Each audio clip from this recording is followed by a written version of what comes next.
No, I'm not. I might desire Myra, but my duty is to my niece. Then I think you are making a huge mistake. Although Myra was contributing to the conversation with the ladies around her, she was conscious of Pete's eyes on her.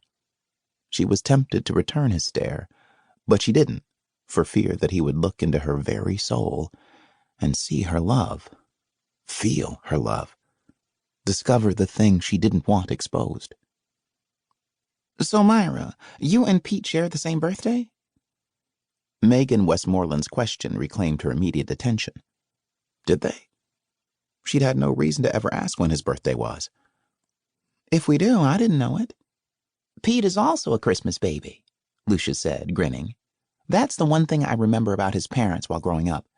They would come into Dad's paint store around the holidays. Mr. Higgins was good with his hands, and every holiday he would make something for Pete.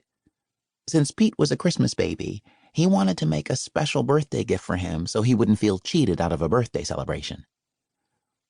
Myra took a sip of her punch, remembering her parents did the same thing for her birthday. They always made it special. This would be her first without them. If I was going to be around, I would bake him a cake.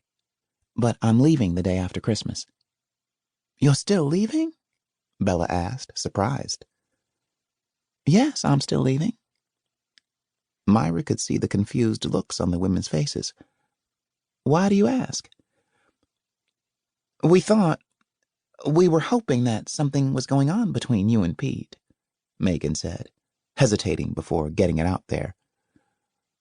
Myra knew it would be a waste of time to lie to the three women.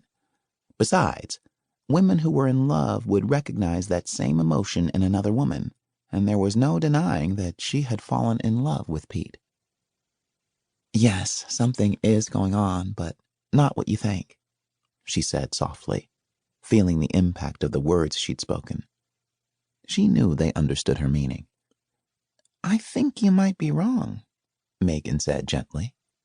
I've known Pete all my life. He's been best friends with Derringer and Riley forever.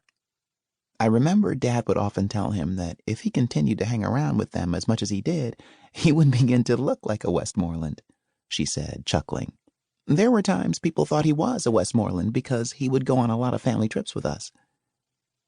She took a sip of her punch and added, I know how hard he took Ellen's death and how he shut himself off because of it. But over the past month, I've seen him come to life. He began thawing out when Sierra got here, but now he's back to being the Pete we all know and love. I think you might be underestimating his feelings for you, Myra. Megan's words remained on Myra's mind all through the ride home from Dylan's party. They were like a seed in her heart that she wanted to bloom. Was she underestimating his feelings for her? Could there really be more between them than sex? And what if there was? She would still have to leave to return to Charleston and handle that business with the company. It would be a smooth transition if Barron didn't try making things difficult. Yet she couldn't see him agreeing to leave without a fuss. Either way, she would love nothing more than to have it settled and be done with it so she could return to Pete and Sierra, if he truly cared for her like the Westmoreland ladies thought. On top of that, Myra couldn't ignore the call she'd gotten from Wallace 2 days ago.